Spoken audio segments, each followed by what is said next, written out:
Back when I was in college, the medium that we learned most of our design and color theory classes in was acrylic. At the time, I thought I enjoyed it, but it turns out I really didn't have a lot of other mediums to compare to, and compared to charcoal, which is the other medium that art students live and breathe and eat in their foundation courses, acrylics were liquid gold. But as I expanded my arsenal to include watercolor and gouache and eventually oil paints, I found that I was gravitating towards acrylics less and less.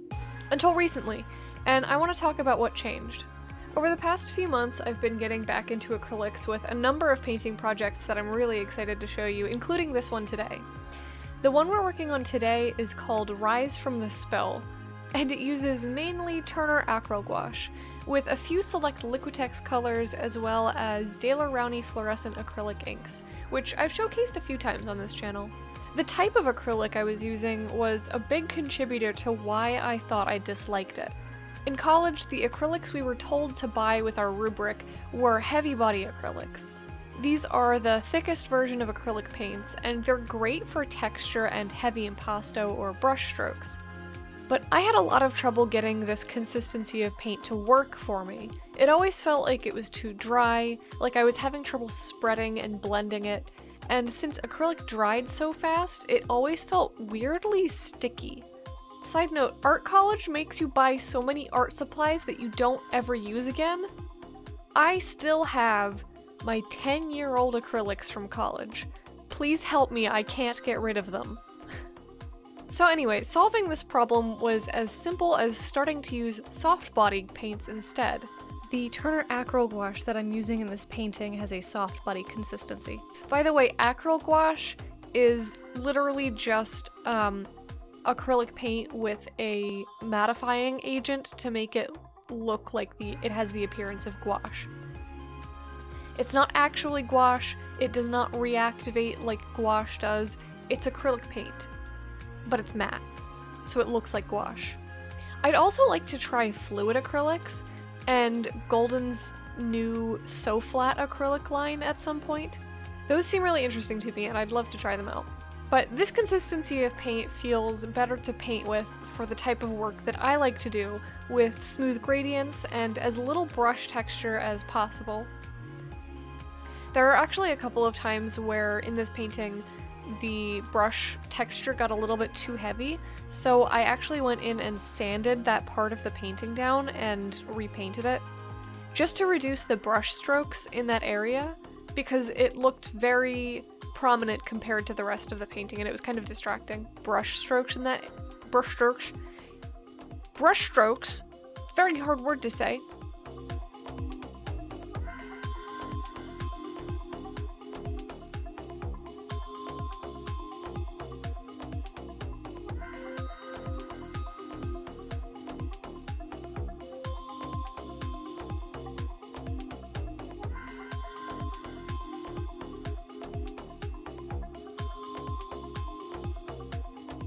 My second problem with acrylic paints was that the paint was drying too quickly on the palette. And if you're wondering at this point, gee Barry, it sounds like you'd really like oil paints. Why not use those? The answer is I have, and I like painting with oils. I'm just very impatient and I'd like to work on a painting that doesn't take 3 months to finish. I like it when my paints are quick to dry on the canvas, because I always fear smudging the finished bits of my painting, and I am notorious for getting my hand in the paint accidentally. And then getting the paint on the canvas from my hand. I've smudged so many of my paintings. But while I like the paint drying quickly on the canvas, when it's drying on the palette too quickly, I start to feel rushed, and I make mistakes because I'm painting too hastily. The solution to this was a Stay Wet palette. I have a whole video on my channel about this, so if you would like an in-depth review, I will link that here. But suffice it to say, I love working with this thing. It keeps my paints wet for days, which is honestly way longer than I need, but it means I'm not constantly spraying my paints with a little spray bottle of water to keep them wet, or racing against the clock before my palette dries. It lets me have that balance of a long open time on the palette, but a shorter open time on the canvas, which I love. That's exactly how I want to paint.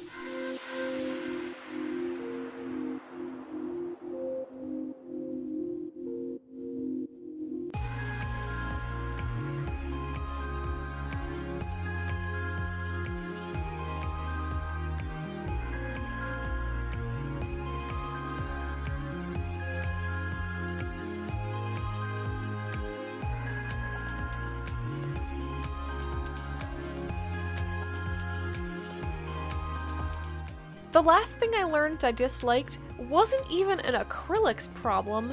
Turns out I just don't like painting on canvas.